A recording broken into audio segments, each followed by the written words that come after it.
I think that what we'll do, like we have two options, maybe three. I could use the projector, which I don't really want to do. Or I do have a webcam, and I can just point the webcam at the monitor and then just broadcast that. Or we could go through and I will just do it, and you won't be able to see any of the pop-up menus. But you pretty much know them anyway, so I can be able to describe what I'm doing inside the menus. What do you think?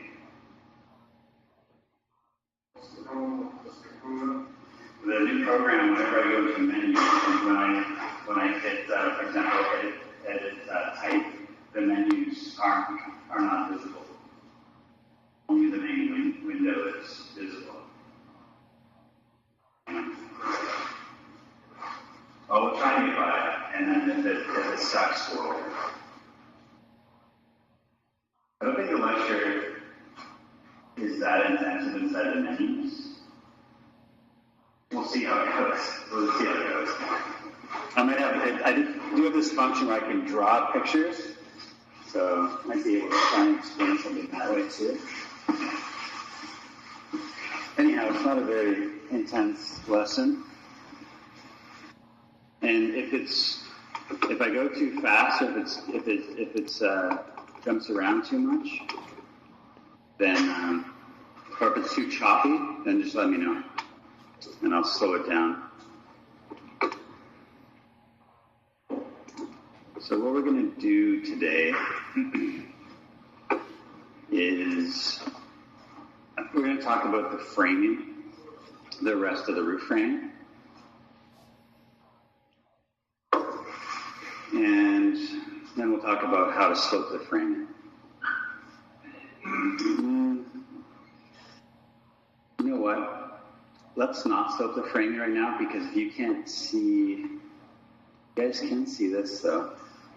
Maybe I'll slope the framing next class when I've got a better handle on this new software. Today, I'm just going to talk about how to draw the framing. We'll just talk about creating it, and we'll slope it on Thursday.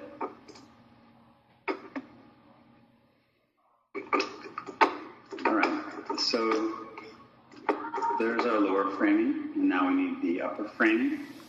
So I'm going to go to my upper roof framing plan. And so I have the lower and the upper. So I need to, you guys can see this, right? Okay.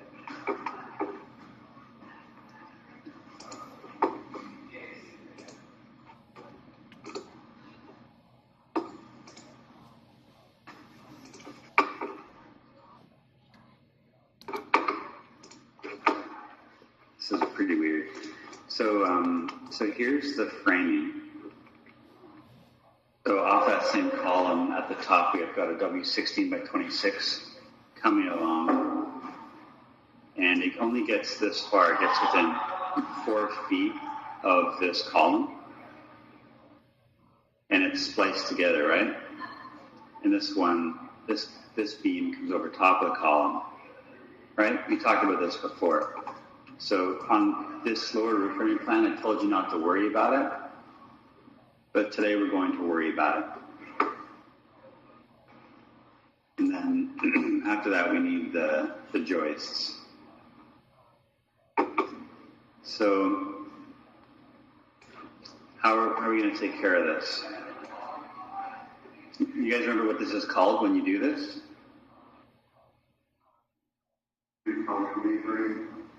Yeah, you're right. So this area here, this beam is being cantilevered over top of this column. But what this sort of strategy for steel framing has a particular name, and it's called the Gerber system. And what it does is it reduces essentially the size of the beams you can use, and it makes it easier to build it, because rather than having the crane hold the beam in the air while you fasten it, you can just lay the beam down on top of the column and fasten it, which is a lot easier because it's not moving around and swinging. But yeah, primarily it's used to reduce the size. All right. So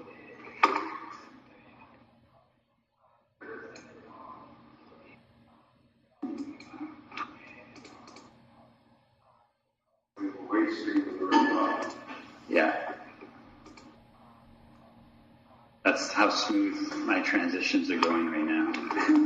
I'll get a little bit smoother, I'm sure.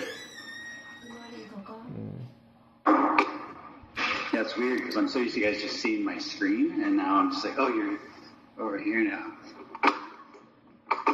So the first thing I want to do is bring in that column. I already forgot where it was.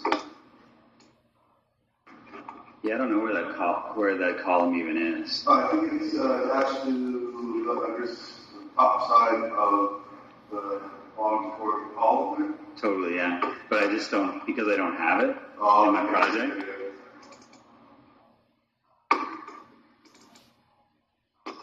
Well, I know that it's on the grid line, so that's good enough.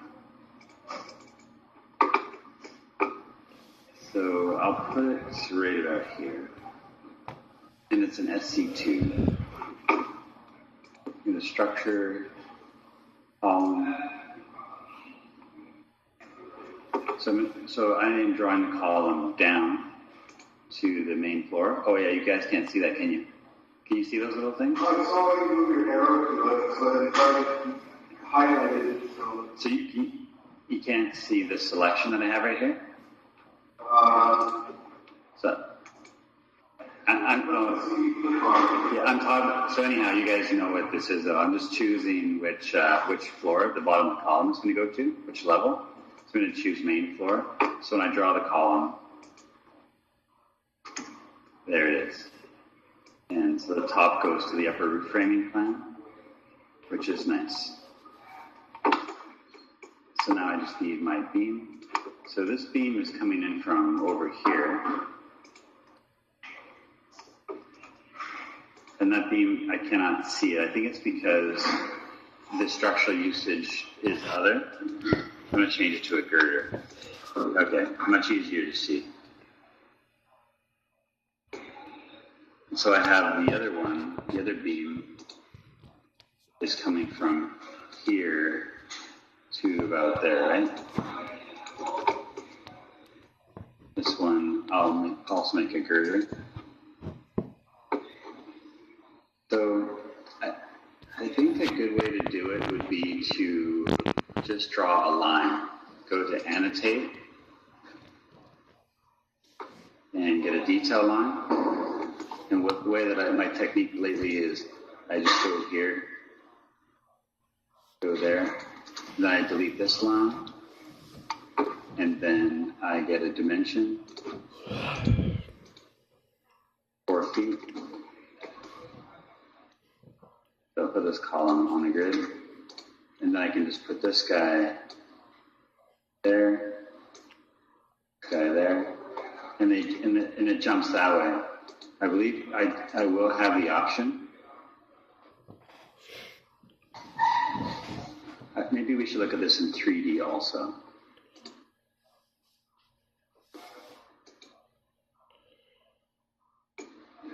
Oh, I see now.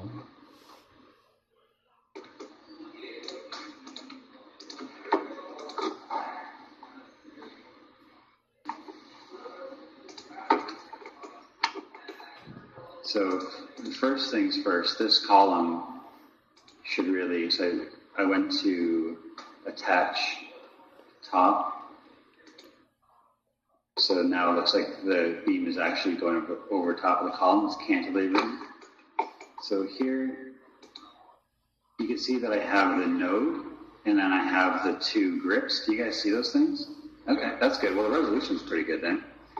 And so if I pull the grip back, you can see that the node is still there. So in plan, it looks like the beam is still coming to this 4-foot line, but I'm pulling back. You see every time I move it, the end extension. Yeah, so it's kind of tricky. So the coarse level of detail, if I change it to medium, it represents what I'm actually seeing inside of the 3D view. But that doesn't really help us because we want to see it in this type. So what we want to do is don't pull those grips at all. Just leave the end extension where it is. Probably 0. And then grab the node instead and pull the node back. And then this one will jump over.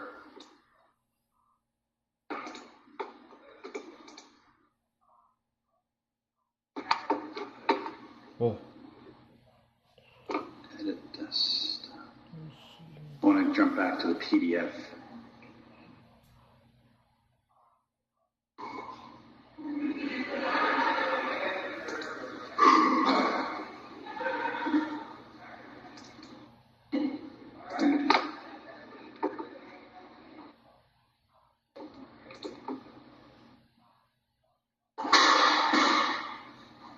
We're off in snow blizzard. I know, sorry about the snow. Oh man, I can't do it. Maybe because it's not visible.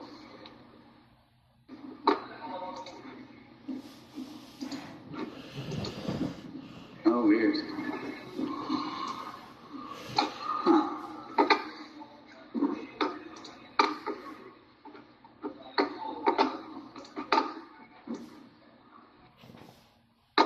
So then the splice is represented with these 2 lines. And if we look inside of the legend, there it is. So it's like this represents a beam splice, and so that's what it's trying to do.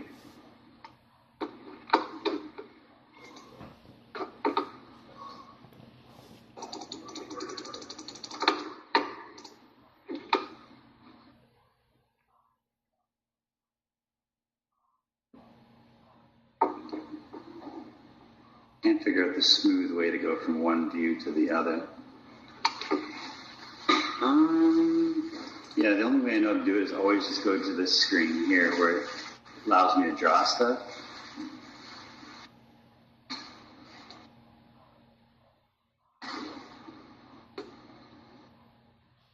Wish I could turn all this thing off. Maybe I do this. No. No, I can't. It's just not an option. I can only display windows that are on the desktop. I know. I wish I could. I can't figure it out. It says, would you like to share your screen? And I say yes, and it says, which window would you like to share? And my options are no window, the Revit, the browser, the web browser, or the PDF or the Revit. Yeah, so maybe they have some bugs to work out still with the software, or maybe I'm just not. Maybe I don't have the settings set up correctly.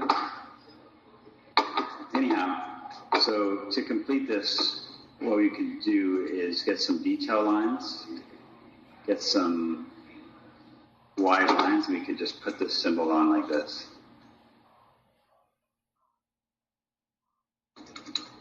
And I think we're done. Like, that's good enough.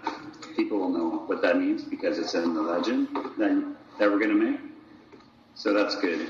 So now I'm going to show you guys a very difficult way of doing it, which is kind of ingenious. And you will have the option to do it this way, which is quite simple. I'm going to show you the other option that you have, and which is to create a splice family. So what we're going to do is we're going to take this column,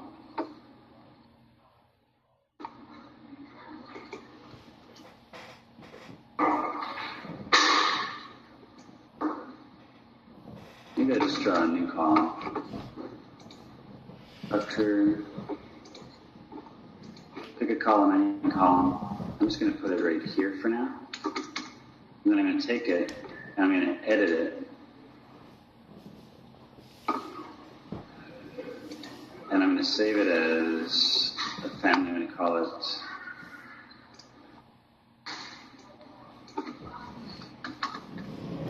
Splice Plate. But it's really a column.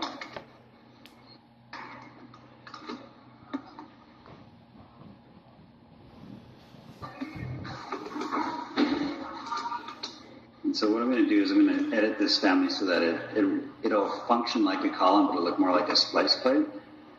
I'm going to go into the elevation. And I don't really need it to go to the lower reference level. So this is a hidden line face. I don't really need that. So this here, this shape is an extrusion. You can see this is somewhat familiar, right? So you can see how this is working. The column is really a shape that is connected to the bottom reference level on the top.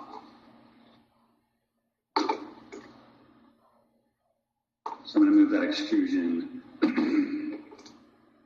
up to here. I'm going to create a reference plane.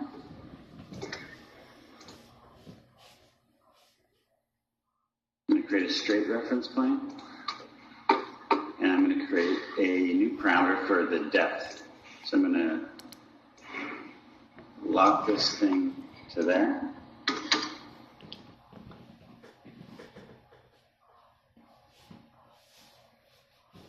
And now I want a parameter to control this depth.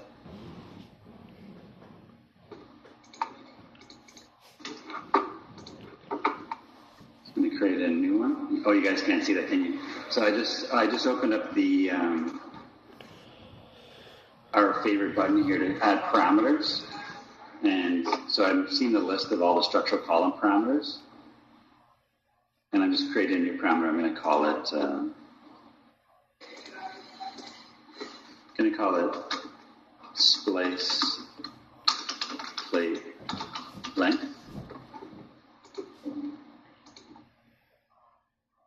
I'm going to just make it 1 foot deep. So now I can associate this dimension with the splice plate length parameter. And now I have this new family. Before I load it in, I'm going to just check the other parameters. Oh, you guys, shoot, this is important. So when I go into the family types, it actually lists all the other types of columns because the family was called HSS column. And on all the different types, there's a 7x7 by 3/8, there's a 6x6 by half. There's pretty much every family that we've entered into the project so far. So I'm just going to delete them. I don't need them.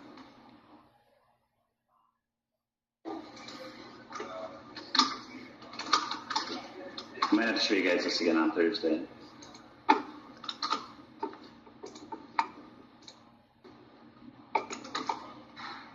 Oh, whoops.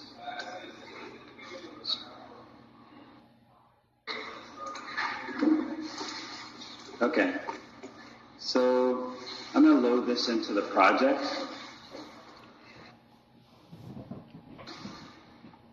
And it says where you want to put it. Well, I'll put one here. But what I really want to do is I want to change this one into the splice plate. And it's right here, splice plate column. And it doesn't seem to be working. It still goes all the way to the floor.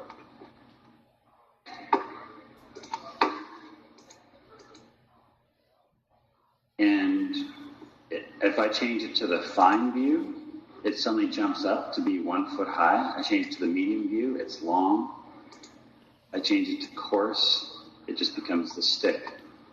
So what you guys can probably guess that means is that the geometry I edited was only for the fine level of detail.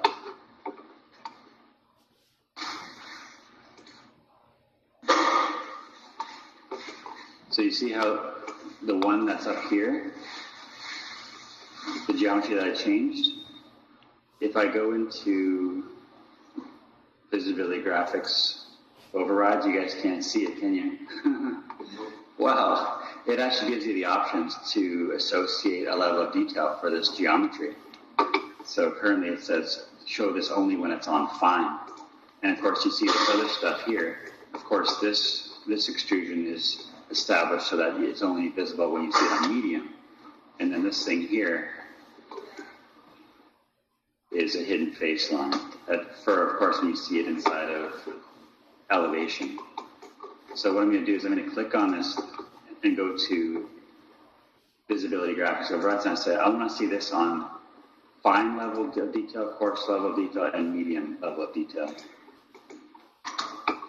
All right.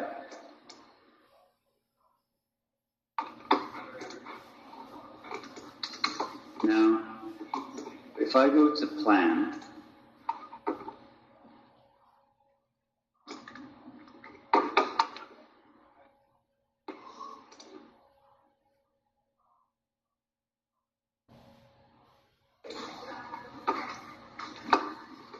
what I can do now, which is really nice, is I can join these guys, join the beams to the column, and if the column moves, they'll automatically be joined with it. And I can simply dimension.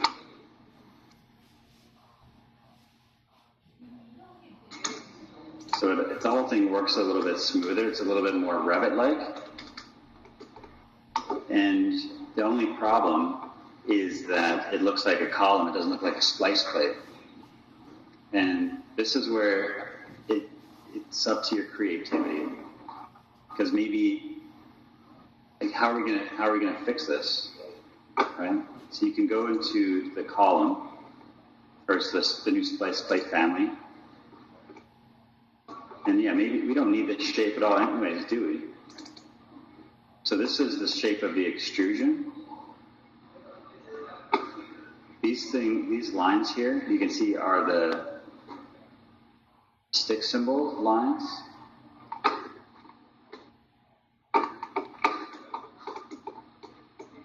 See how this thing has kind of a stick symbol on it? If I change it to medium, it just shows the geometry. If I go to coarse, it shows the stick symbols. If I go to visibility graphics, and go to the structural columns, you can see I have stick symbols right here. So what happens if I turn them off? Do those lines disappear? They do. So are you guys thinking what I'm thinking? What we can do is we'll make the stick symbols, the symbol lines that we need, and then we can make the geometry look more like a splice plate. So let's see if we can do that. So inside of this plan, I really don't want this line, I don't think, or this line. These stick symbol lines. I want it to look more like this. See if that looks correct. Okay, well that is pretty awesome. So I like the look of that, I really do. But the white part, the geometry, like we just don't need that shape. So I can't see the geometry in here. And I'm not 100% sure why. I'm going to click on the extrusion. I'm going to go back to my visibility graphics. And it has the options. Do you want to see this on plan? Do you want to see this in your front view, your left view, your right view? And architects use this extensively because when they are working on their plans, they often want to show like kitchen cupboards or like a toilet or something. And they want it to look like this in 3D so that people can visualize the space, like the kitchen cabinets. But when you're on plan, you just don't want to see them, so they turn them off. Or if they're showing a series of recycle bins, they just want them to appear on plan with the recycle symbol. But when you're in 3D, you don't want to see the symbol, you just want to see the shape of the bin, right? So they're taking all of the different things they've modeled inside the family and they're saying, show this on plan, only show this in 3D and show this inside of the view, inside of the elevation view. Make sense? So we can use that same sort of power here. I can say, don't show the geometry when it's in plan. I can turn that off. But how am I going to edit it is the issue. I'm not 100% sure why I don't see it right here. I'm going to go to the front view. Maybe it's because it's just not going through. No. Maybe it's because my view is in course only.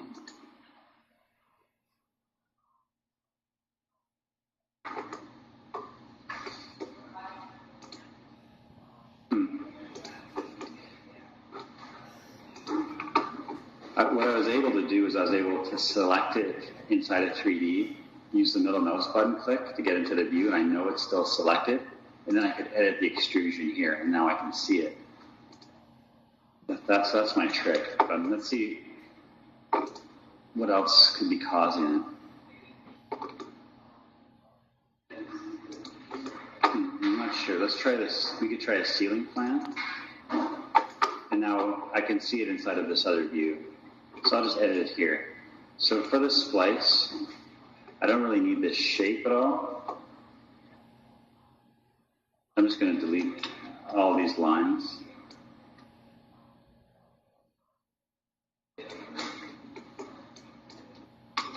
For my splice plate, just need something similar to these two plates.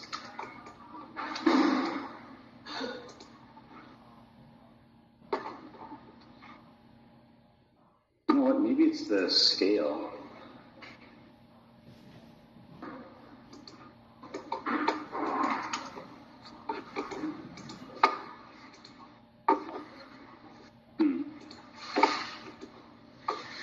No, it's not the scale.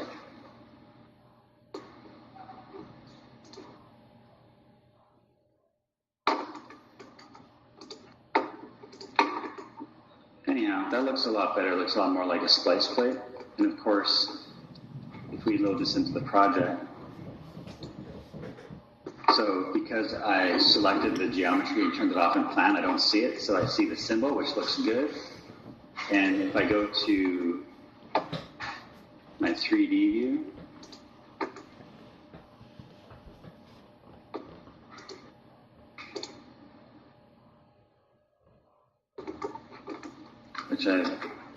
oh, here it is.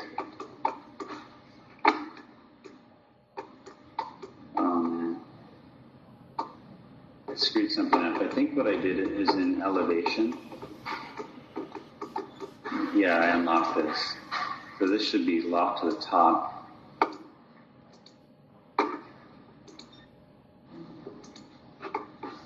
There we go. So that looks a lot more like a splice, but not quite. So of course what we could do is inside the 3D family, we could create a new series of reference planes to control where the splice plate is. The only thing you can't do is you can't get the splice plate to go into the web. One student last year tried for about an hour to figure that out, and it's just not possible because the bounding, because we're using column family to start with, the way that it's designed is the beams will always be pushed out of the bounding box, or the kind of like the space of the column. But it's really good. Besides that, this looks okay in 3D, and it looks perfect in plan. And so that's just another way to do it. And the nice thing about doing it this way is that because this is a column in 3D, you can actually slope it. And I'm going to show you that on Thursday. I'll show you guys how to slope framing in 3D. I'll show you the fast way of doing it with just 2D lines, and then the difficult way with doing it 3D. Okay, then I'm just going to stop it there. Is there any questions at all about how to create a 3D slice plate out of a column? No? Okay. I'll let you guys get on with the final project then. Thanks for your attention.